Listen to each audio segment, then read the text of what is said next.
नमस्कार, आपका स्वागत है। मैं हूं मनीषा गुप्ता और गेहूं की बात करेंगे, जहां पर सरकार ने खरीद शुरू कर दी है। इस साल गेहूं का उत्पादन ज्यादा होने का अनुमान तो है, लेकिन सरकार के मुताबिक एक्सपोर्ट पर बैन जारी रहेगा। वहीं दालों का देश में अच्छा एक्सपोर्ट होने के बाद तुअर समेत दूसरे दालों में कीमतें चढ़ती हुई नजर आई हैं, जिसके कारण सरकार ने स्टॉक पर नजर रखने के लिए कमेटी भी बनाई है।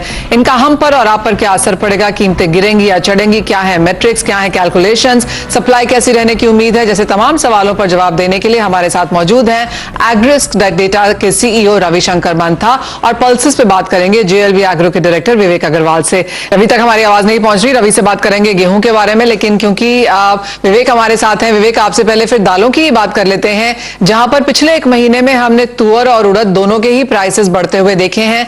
सबसे पहले तो क्या देखते हैं आप रीजंस उसके लिए? Manisha, can you repeat the question? मैं आवाज नहीं सुन पा रहा था। विवेक, मैं जानना चाह रही थी कि जो एक महीने में हमने तुअर उड़द के भाव बढ़ते हुए देखे हैं ऑलमोस्ट बाय 10%, क्या रीजंस देखते हैं आप उसके पीछे? देखिए मनीषा जी, ये तो सरकार को और जो ट्रेडर्स हैं इनको पहले से अनुमान था कि इस बार प्रोटेक्शन कम होगा, और ये सरकार को बिल्कुल निश्चित रूप से बिल्कुल आइडिया था, ग्राउंड रियलिटी, कि हमारे यहाँ प्रोडक्शन कम है, और उसका ये परिणाम रहा कि 10% से प्राइस बढ़ गए। अब आगे सप्लाई साइड जैसे से कम होता जाएगा, क्योंकि अराइवल सब कम हो गए हैं और इंपोर्ट भी ओरिजिन पे बहुत ज्यादा स्टॉक बचा नहीं है, तो इन दोनों का प्रेशर था, इसलिए बाजार काफी तेजी से बढ़े लास्ट 1 मंथ में।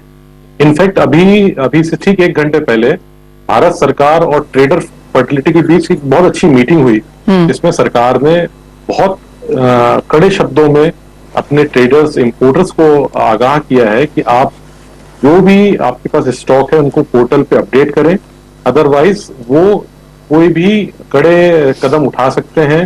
और जो मैं आपको डाटा बताऊं कि 69,000 तक का अभी पोर्टल पे ये कंफर्मेशन आई है कि इतने स्टॉक वेयर हाउस पे है, जिससे सरकार इससे संतुष्ट नहीं है। उनका ये मानना है कि स्टॉक इससे कहीं ज्यादा है, और उन्होंने इंपोर्टरों को ये आगाह किया है कि अगर आप ओरिजिन पे, सपोज बर्मा है और किसी दूसरी कंट्री में भी आप स्टॉक करते हैं, तो वो सरकार के माध्यम से बात करके वहां से इंफॉर्मेशन निकाल लेंगे और उसके बाद उसकी कार्रवाई की जा सकती है। तो सरकार बहुत चिंतित है, और उन्होंने बहुत ही स्ट्रॉन्ग शब्दों पे ये सारे इंपोर्टर्स, ट्रेडर्स और पूरी बिजनेस कम्युनिटी को कहा है कि आप स्टॉक ना करें और इसकी जो सप्लाई साइड है वो बनाए रखें। परंतु जो ग्राउंड रियलिटी है कि अगर आपके सप्लाई साइड में प्रोडक्शन कम है, तो वो आपको ये थोड़ी सी चैलेंजेस को फेस करने ही पड़ेंगे। एब्सोल्युटली। लेकिन जैसे आपने कहा कि मीटिंग हो चुकी है, सरकार ने काफी कड़े शब्दों में फिर से यहाँ पर कारोबारियों से बात करी है, और ये पहली बार नहीं है विवेक, हम ऑलरेडी पहले ये समिट में देख भी चुके हैं। काफी कड़े शब्द, एक वार्निंग जैसा भी यहाँ पर दिया गया था, उसके बावजूद भाव बढ़े हैं, क्योंकि जैसे आपने कहा फंडामेंटल तेज है ही। लेकिन अब जिस तरह की यहाँ पर स्थिति है, जैसे आपने भी कहा कि 69,000 टन का हमने स्टॉक अपडेट होता हुआ देखा है, आपको क्या लगता है कितना है ओवरऑल बाजार में, और अब इससे डील करने के लिए क्या ऑप्शंस हैं? निश्चित रूप से 16,000 से हो सकता है कुछ ज्यादा हो, लोगों ने अपडेट ना किया हो, लेकिन ये फिगर बहुत बड़ा नहीं हो सकता, क्योंकि जो जैसे मैं लगातार कह रहा हूं कि ग्राउंड पे स्टॉक कम है। हाँ, ये है ओरिजिन पे अगर किसी ने किया हो तो वो उसकी जानकारी हमें नहीं है। विवेक, कोई टाइमलाइन है क्या स्टॉक अपडेट करने की? मेरे ख्याल से टाइमलाइन तो उन्होंने बार बार ये नोटिफिकेशन दिया है कि आप करें, पर मुझे लगता है कि इस हफ्ते के बाद गवर्नमेंट एक्शन लेना स्टार्ट कर देगी, जैसा कि उन्होंने मीटिंग में भी कहा है।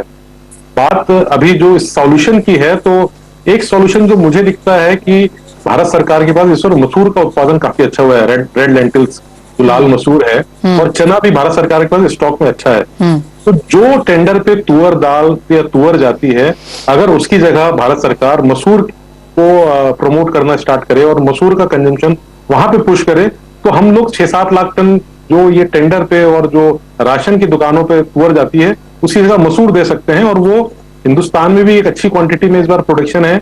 और अगर हम यहाँ पे शॉर्ट होता है तो कनाडा, ऑस्ट्रेलिया में भी क्रॉप है, तो वो एक घबराने वाली बात नहीं रहेगी, और एक अच्छा सपोर्ट मिल जाएगा हमको वहां से। तो ये एक अच्छा फैक्टर हो सकता है। दूसरा, बर्मा ने अभी जो अभी 1 घंटे पहले मीटिंग खत्म हुई, उन्होंने बोला कि हमने 1.25 लाख टन के आसपास 3 महीनों में भारत के व्यापारियों ने इंपोर्ट किया है तुअर का, और उनकी उपलब्धता नियर अबाउट 1.2 लाख टन और है उनके पास। तो आप देखेंगे कि बर्मा में भी बहुत ज्यादा स्टॉक नहीं है और एक गैप है, तो कहीं ना कहीं कंजम्पशन साइड को गवर्नमेंट को डाइवर्ट करना पड़ेगा, जो वो बाकी इकोनॉमिक वीक सेक्शन को और बाकी लोगों को जो टेंडर के थ्रू करती है, तो एक अच्छा ऑप्शन हो सकता है कि अब चना, जो कि सरकार के पास मेरे ख्याल से 25 लाख टन के आसपास चना है, और मसूर भी उपलब्धता अच्छी है, तो ये दोनों कमोडिटी अगर हम तुअर की जगह रिप्लेस करें तो एक अच्छा ऑप्शन सरकार के लिए बन सकता है और वो कंट्रोल कर सकते हैं उस प्राइस को। क्लियरली, जैसे आपने कहा कि एक बड़ा एक्शन अगले हफ्ते आ सकता है। 69,000 स्टॉक का अपडेट अब तक यहां पर कारोबारियों ने पोर्टल पे किया है और सरकार को लगता है कि ये कम है, बाजार में ज्यादा यहां पर डाले हैं। इंपोर्टर्स को भी यहां पर हिदायतें दी गई हैं, सब कुछ यहां पर है। और विवेक, आपने यहां पर ऑप्शंस भी दिए कि किस तरह से बाजार फिलहाल इसको टैकल कर सकता है कि मसूर और चने के उत्पादन या अवेलेबिलिटी हमारे पास ज्यादा है।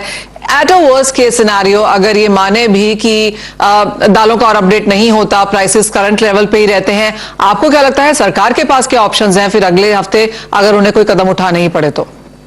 देखिए, सरकार निश्चित रूप से स्टॉक लिमिट ला सकती है, जो पिछले बार जिन्होंने सेम ये रूट किया था, और हो सकता है इस बार वो इंपोर्टर्स को भी शामिल कर ले स्टॉक लिमिट पे। दूसरा ये कर सकती है कि जब आप इंपोर्ट करते हैं तो आपको लिक्विडेट करने के लिए जो टाइम है, वो टाइम लिमिट भी ला सकती है कि 2-3 महीने की जगह आप 1 महीने या 1.5 महीने में माल को लिक्विडेट करें, ताकि माल का इनफ्लो बना रहे। इसके अलावा सरकार के पास मुझे नहीं लगता कि कोई दूसरा बड़ा तरीका है जिससे वो प्राइस को कंट्रोल करे। लेकिन एक अच्छी चीज जो है, जो मसूर दाल और चना जिसका उत्पादन काफी अच्छा है, वो हमको एक बहुत अच्छा सपोर्ट दे सकते हैं, और सरकार मेरे ख्याल से आज नहीं तो कल उस पर जरूर विचार करेगी। तो ये तो बात हुई दालों की, जहां पर एक्शन भरपूर है, भावों में तेजी भी है, और अगले हफ्ते का भी यहां पर इंतजार करना होगा और देखना होगा कि कारोबारी कैसे इसको रिएक्ट करते हैं। शुक्रिया विवेक साथ जुड़ने के लिए। बात अब यहां पर गेहूं की कर लेते हैं, क्योंकि यहां पर भी काफी गहमा गहमी है।